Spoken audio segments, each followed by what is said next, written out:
మౌనంగానే ఎదగమని మొక్క నీకు చెబుతుంది, ఎదిగిన కొద్దీ ఒదగమని అర్థమందులో ఉంది. అపజయాలు కలిగిన చోటే గెలుపు పిలుపు వినిపిస్తుంది, ఆకులన్నీ రాలిన చోటే కొత్త చిగురు కనిపిస్తుంది.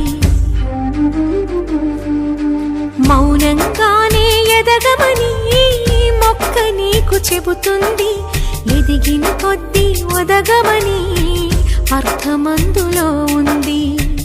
అపజయాలు కలిగిన చోటే గెలుపు పిలుపు వినిపిస్తుంది, ఆకులన్నీ రాలిన చోటే కొత్త చిగురు కనిపిస్తుంది.